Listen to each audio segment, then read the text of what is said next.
اور داؤد علیہ السلام کے پاس اس وقت صرف ایک پتھر کا سلنگ تھا اور کچھ بھی نہیں.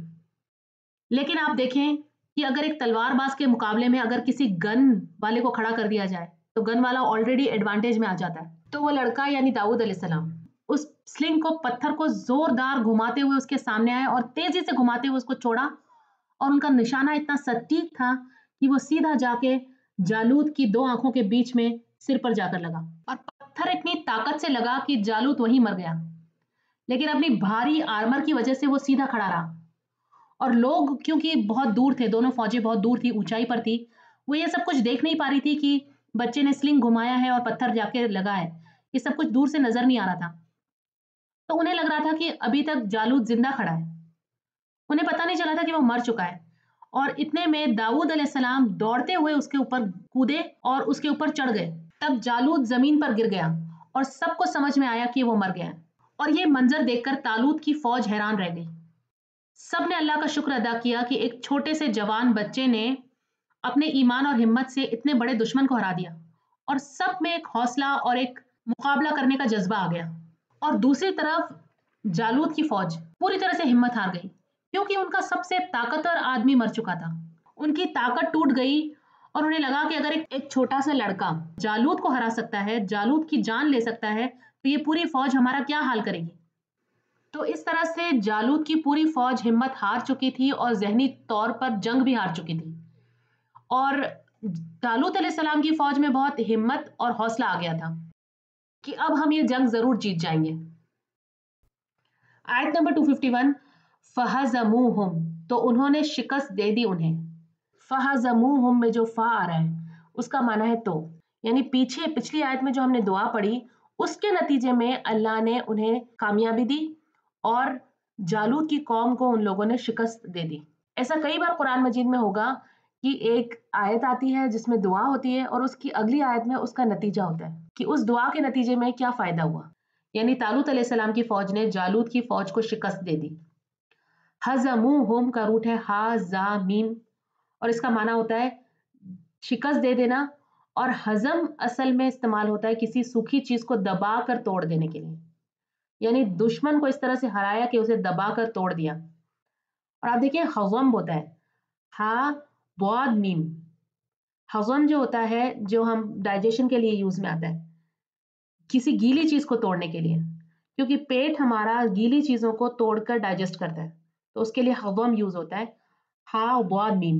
اور یہاں پہ ہضم یوز ہوا ہے ہا زا میم، کسی سوکھی چیز کو توڑ دینا دبا کر. بِإِذْنِ اللہ اللہ کے اذن سے، اللہ کی مرضی سے، اللہ کے حکم سے. طالوت علیہ السلام کی چھوٹی سی فوج نے جالوت کی بڑی فوج کو شکست دے دی لیکن صرف اللہ کے اذن سے. یہاں اللہ دکھاتا ہے کہ جیت تعداد یا ہتھیاروں سے نہیں بلکہ توکل اور صبر سے ہوتی ہے. اللہ کی مرضی سے جیت حاصل ہوتی ہے. وَقَتَلَ دَاوُودُ جالوتا اور قتل کر دیا داؤد نے جالوت کو، جو میں نے آپ کو پیچھے سٹوری سنائی. داؤد علیہ السلام نے جالوت کو ایک پتھر سے مار کر قتل کر دیا. تو جہاں اللہ کی مرضی ہوتی ہے وہاں ایک چھوٹا سا لڑکا بھی ایک بڑے مائٹی واریر کو ایک جھٹکے میں ہرا سکتا ہے، اس کی جان لے سکتا ہے.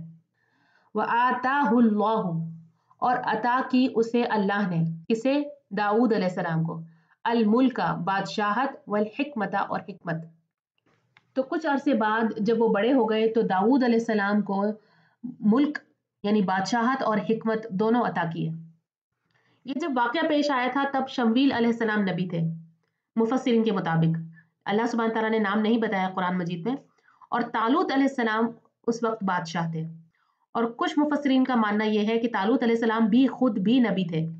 اور اللہ سبحانہ تعالیٰ نے داؤد علیہ السلام کو بعد میں بادشاہت اور نبوت دونوں عطا کیے. حکمت سے معنی میں نے نبوت اس لیے کیا کیونکہ نبوت سب سے اعلیٰ ترین درجے کی حکمت ہے اور مفسرین نے حکمت سے معنی نبوت ہی کیا ہے. وَعَلَّمَهُ اور اس نے سکھایا اسے، یعنی اللہ نے سکھایا داؤد علیہ السلام کو مما اس میں سے جو یشاء اس نے چاہا، یعنی اللہ نے چاہا.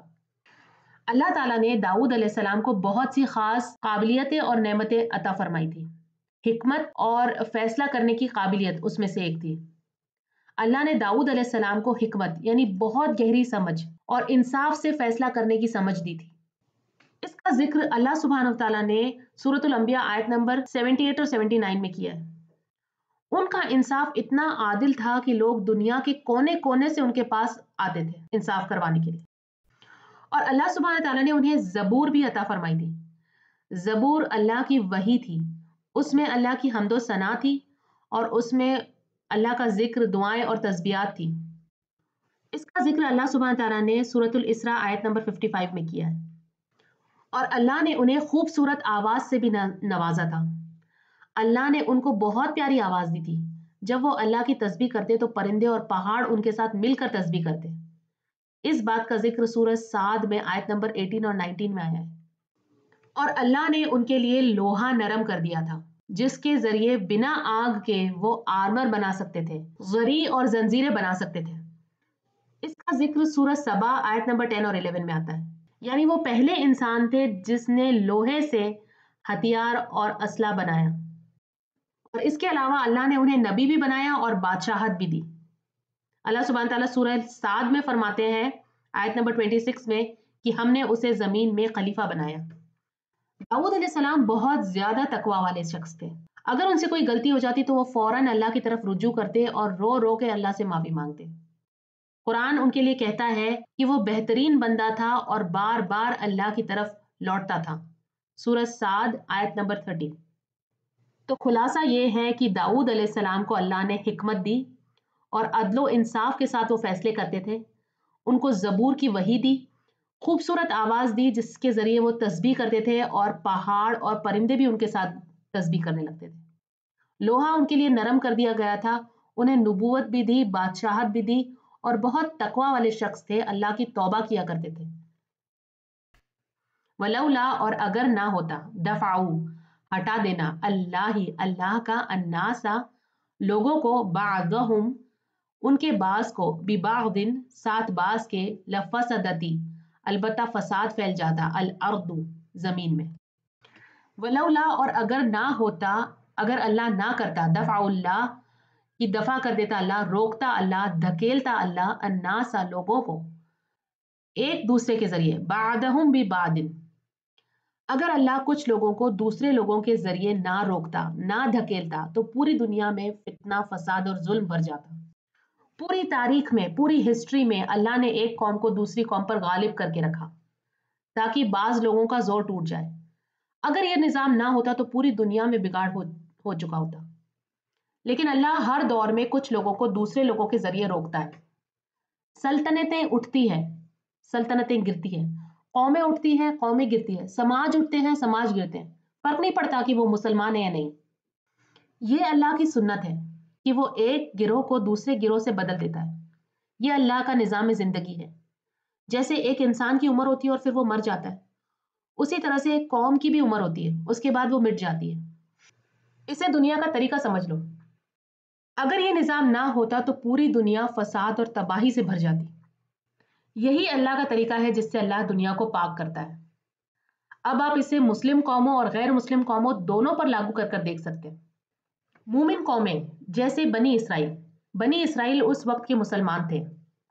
سوچیں، اللہ نے انہیں قدرت دی تھی، طاقت دی تھی، تو ہمیں لگتا ہے کہ پھر ہمیشہ کے لیے ان کے پاس رہنی چاہیے تھی کیونکہ وہ تو مسلمان تھے اس وقت کے۔ لیکن ان کے اوپر بھی زوال آیا، فرعونیوں نے ان کے اوپر حکومت کی، ان کے اوپر ظلم و زیادتی کی، پھر فرعونیوں کو ہٹا دیا گیا اور اللہ نے انہیں دوبارہ انڈیپینڈنٹ کیا۔ اس کے بعد انہوں نے پھر سے نافرمانیاں کی، اور ابھی ہم نے پڑھا ان آیتوں میں کہ فلسطینیوں نے اور بیبیلونین نے ان کے اوپر حملہ کیا اور انہیں ہرا دیا اور ان کا تابوت سکینہ چھین کر ان سے لے گئے۔ تو ہمیں لگتا ہے کہ اللہ نے جب ایمان والوں کو قدرت دی تھی، طاقت دی تھی، تو پھر بعد میں کفاروں کو کیوں دے دی گئی؟ تھرو آؤٹ ہسٹری آپ دیکھیں گے کہ ایسا ہوتا رہا ہے اور آج بھی ہو رہا ہے۔ مومن قوموں کے پاس جب طاقت آتی ہے، قوت آتی ہے، عزت انہیں ملتی ہے، پھر وہ اللہ کی ناشکری کرنے لگتے ہیں، پھر وہ نافرمانیاں کرنے لگتے ہیں، پھر وہ گھمنڈ کرتے ہیں، پھر وہ دنیا داری میں پڑ جاتے ہیں، پھر وہ سمجھنے لگتے ہیں کہ زمین ان کی ہے، حکومت کا حق ان کا ہے، اور وہ بھول جاتے ہیں کہ زمین اللہ کی ہے۔ اور جب ایسے حالات آتے ہیں کہ وہ صرف طاقت کے پیچھے بھاگ رہے ہوتے ہیں اور دین کو بھول جاتے ہیں، تب اللہ ان سے ان کی قدرت چھین لیتا ہے، کیونکہ ان کا اس وقت قدرت میں رہنا اسلام کا نام خراب کر دیتا ہے۔ تو اللہ کہتا ہے کہ تم اب قدرت کے لائق نہیں ہو، پھر اللہ انہیں ہٹا دیتا ہے اور دوسروں کو لے آتا ہے ان کی جگہ، اور چاہے وہ ایمان والے ہوں یا نہ ہو. اور پھر جب ان میں بگاڑ آتا ہے، وہ ظلم و زیادتی پھیلانے لگتے ہیں، تو ان کو ہٹا دیا جاتا ہے اور ان کی جگہ کوئی اور آ جاتا ہے. جیسے اللہ نے بنی اسرائیل کے ساتھ کیا، جب ان میں بگاڑ آیا تو ان سے عزت چھین لی، ان کو ان کے دشمن کے ذریعے شکست دے دی، بیبیلونینز اور فلسطینیوں کے ہاتھوں انہیں گرا دیا، وہ ان کا تابوت سکینہ ان سے چھین کر لے گئے. پھر انہوں نے توبہ کی، ان کے اندر سدھار آیا، ان کے اندر جب نبی آئے، پھر اللہ نے دوبارہ انہیں طاقت دی، ان کے دشمن پر غلبہ عطا کیا، پھر وہ انہوں نے اپنے دشمنوں کو شکست دی. ہر دور میں یہ ہوتا رہا ہے، مومنوں کو ظالموں کے ہاتھوں شکست دی. پھر مومنوں کو یہ سمجھ آیا کہ اللہ نے ہم سے فضل چھین لیا ہے. اس کے بعد انہوں نے توبہ کی، انہوں نے دیکھا کہ کفاروں کے ہاتھوں دنیا میں کتنے فساد ہو رہے ہیں. وہ لڑنا چاہتے تھے، دنیا میں فساد کو ختم کرنا چاہتے تھے، لیکن اس کے پہلے انہیں خود اپنے اندر کا فساد ختم کرنا ہوگا. دوسروں کے کرپشن کو ختم کرنے سے پہلے خود کو صاف کرنا ہوگا. خود کو دیکھیں گے، اپنے ضمیر کو چیک کریں گے، اپنی نیتوں کو صاف کریں گے، اپنے آپ کو پاک کریں گے، اپنا اللہ سے تعلق مضبوط کریں گے، اللہ سے توبہ کریں گے. اس کے بعد جب اللہ ہمیں غلبہ عطا کرے گا، تب ہم دنیا میں سے کرپشن کو دور کریں گے. اللہ نے وعدہ کیا ہے کہ جو لوگ ایمان لائیں گے اور نیک عمل کریں گے، انہیں اللہ زمین میں خلیفہ بنائے گا. اللہ نے فرمایا کہ جو شخص صرف میری عبادت کرے گا اور میرے ساتھ کسی کو شریک نہیں کرے گا، تب میں اسے قدرت دوں گا، عزت دوں گا، امن اور سٹیبلٹی دوں گا، لیکن اس سے پہلے نہیں. کیونکہ اگر انہیں قدرت مل گئی جبکہ وہ خود بگڑے ہوئے ہیں، تو زیادہ فساد اور زیادہ بگاڑ پھیلائیں گے. تو یہ اللہ کی سنت ہے کہ عزت، قدرت، خلافت صرف ان لوگوں کو ملتی ہے جو اپنے اندر سے اپنے آپ کو پاک کر لیتے ہیں، جو سچے مومن بن جاتے ہیں، ورنہ نہیں ملتی.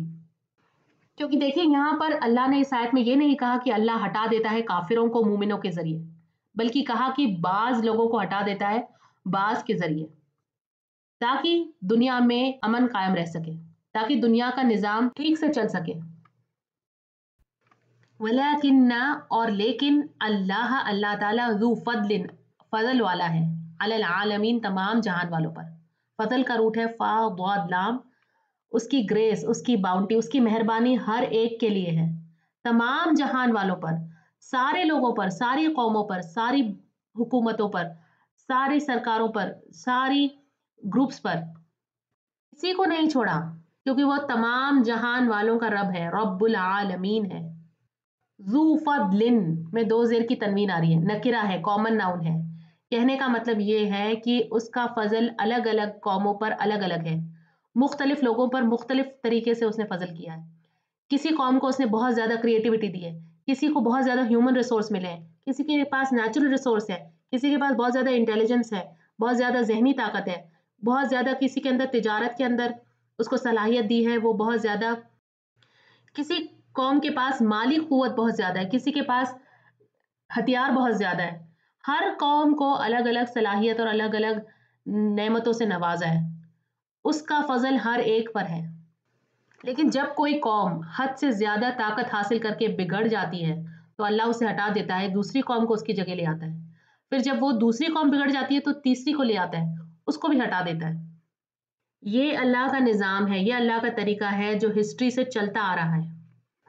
اور یہی سبق ہمیں ملتا ہے طالوت اور جالوت کے قصے سے، اس آیت سے، کہ اللہ کی عزت اور قدرت انہی کو ملتی ہے جو صبر کرتا ہے، جو انصاف پر ہوتا ہے، جو اللہ کا شکر کرتا ہے، جو اللہ کے اوپر توکل کرتا ہے. آیت نمبر 252، تل کا یہ آیتیں ہیں، اللہ کی، نتلوہا ہم پڑھتے ہیں انہیں. یہ جو ہاں ہے اس کی ضمیر آیتوں کی طرف جا رہی ہے. ہاں جو ہے وہ فیمیل کے لیے بھی یوز ہوتا ہے اور ہاں پلورل کے بھی یوز ہوتا ہے، تو یہ پلورل کی طرف جا رہا ہے، یعنی یہ آیتوں کی طرف جا رہا ہے کہ یہ ساری آیتیں ہیں جو ہم پڑھتے ہیں علیہ کا آپ پر، یعنی رسول اللہ صلی اللہ علیہ وسلم پر. کا کی ضمیر رسول اللہ صلی اللہ علیہ وسلم کی طرف جا رہی ہے. بالحق ساتھ حق کے، یہ ساری آیتیں اللہ کی ہے، یہ ساری نشانیاں اللہ کی ہے. وہ پڑھتا ہے، وہ سناتا ہے، وہ نریٹ کرتا ہے تمہاری طرف آپ پر، رسول اللہ صلی اللہ علیہ وسلم پر، بالحق ساتھ حق کے. حق کے ہم نے بہت سے معنی پڑھے پیچھے بھی. حق کا ایک معنی ہوتا ہے مقصد، پرپز یا ریزن. تو یہ ساری کہانی جو تمہیں سنائی گئی ہے اس کے پیچھے ایک مقصد ہے. یہ صرف ایسے ہی نہیں کہانی کے روپ میں تمہیں سنائی گئی ہے، بلکہ اس کا ایک پرپس ہے.